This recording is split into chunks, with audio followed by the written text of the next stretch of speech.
A ver, hay un viejo refrán sindicalista que dice a igual trabajo, igual salario. Entonces, en principio, yo creo que los compañeros que trabajan en la concertada tienen derecho a tener las mismas retribuciones que otro compañero que trabaja en un centro público. Pero, ¿cómo se accede a ese empleo? Los profesores que trabajan en la pública tienen un proceso de selección, hay una serie de oposiciones, hay un proceso selectivo que es difícil, mientras que no tenemos ninguna garantía de cómo se hace el proceso selectivo en la concertada. Trabajan antiguos alumnos, hijos de profesores que ya se conocen, etcétera, etcétera, con lo cual de alguna manera están privilegiados para trabajar en grandes núcleos de población, que es donde hay concertada, y desde luego no se van esos profesores a las zonas rurales, a las zonas alejadas a lo mejor de su residencia, ¿no?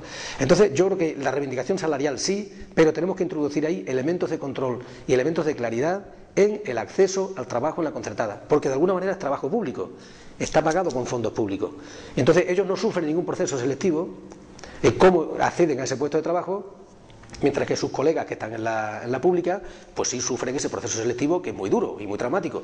Entonces, me parece que tiene que haber un proceso de reequilibrio ahí de cómo se controla el empleo en la concertada, porque está claro que un profesor que hace el mismo trabajo que otro, con niños de 3 años, de 5 o de bachillerato, bueno, pues su trabajo tiene que valer lo mismo que el que vale otro.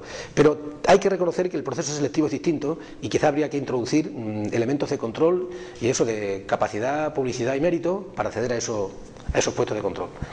Dos cosas. El tema de las actividades formativas y complementarias era un signo digamos, de personalidad propia del sistema educativo extremeño. Aquí se implantó una jornada continuada de 9 a 2, que efectivamente en todo el resto del Estado no es así, y desde luego las familias están encantadas de que eso sea así. Con lo cual se queda un espacio, digamos, de tiempo en vacío que se ha cubierto con las actividades formativas y complementarias, y era un signo de diferenciación del sistema educativo extremeño que da calidad al sistema educativo extremeño. Los monitores también educan, y entonces estuvimos con ellos en la protesta que hicieron delante de la puerta de la consejería, y su argumentación era esa: los monitores también educamos.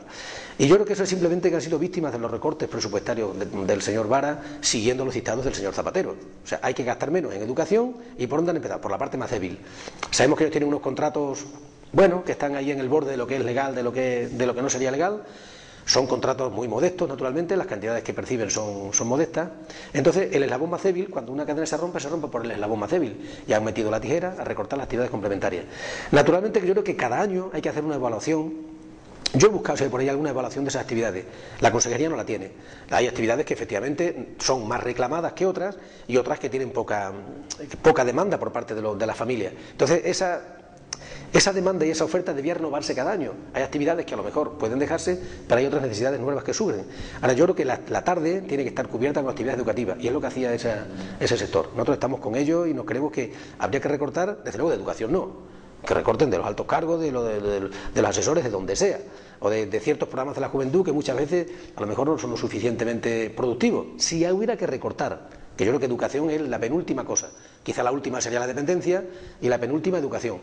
Y desde luego les ha tocado a ellos, a los compañeros que trabajan en las actividades, es el eslabón más débil del sistema educativo, y han metido la tijera por ahí.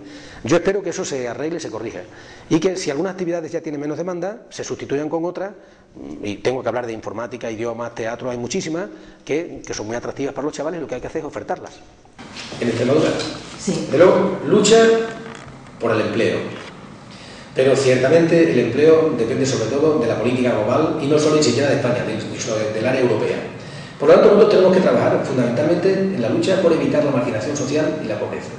Una ley de renta básica. Eso sería, creo que quizás lo primero que haríamos. Segunda cosa, una ley de educación que entre en los problemas concretos, la ratio profesores-alumnos, los centros comarcales, los distritos en el territorio, una ley que responda a las necesidades concretas de la educación. El campo es uno de los grandes olvidados, no ha salido en toda la entrevista, y en Extremadura hace 10 años que los agricultores vienen cobrando los mismos precios por los tomates, las remolachas, los melocotones, que cobraban hace 10 años. Entonces yo creo que la Junta, seguramente a lo mejor al presidente de la Generalitat no le preocupa tanto el campo como a nosotros, pero seguramente en Extremadura, desde luego, el Parlamento extremeño tiene que ser el buque insignia para luchar por una política de precios que garantice la renta agrícola a los trabajadores. Creo que os llevo 3 cosas. Luego, habría que rediseñar el mapa de infraestructura en Extremadura. Hemos dicho más de una ocasión que la autovía Badajoz-Cáceres no es necesaria. Es mucho más necesaria, por ejemplo, enlazar Navalmoral con Talayuela o Badajoz con Olivenza, hacia Portugal. Mucho más rentable porque tiene mucha más densidad de tráfico. Y esa autovía que quieren, que además que vale un dineral, cada kilómetro de autovía vale 5 o 6 millones de euros, mínimo. Entonces, los 90 kilómetros que Badajoz Cáceres, eso no es necesaria esa autovía. Y con ese dinero se podría dar un repasito a las infraestructuras en Extremadura. Y luego, si no conseguimos que haya un montante de inversión paralelo para las vías secundarias que llegarían a lo que va a ser el trazado central del AVE, el AVE será inútil y solo servirá a los yuppies de Lisboa y a los de Madrid. Hay que reforzar el ferrocarril tradicional y los transportes tradicionales. Creo que he descubierto varias cosas. Y luego lo de la renta básica, es una respuesta que tiene que ser propia de Extremadura. Me parece lo primero que he dicho, ¿no? Sí.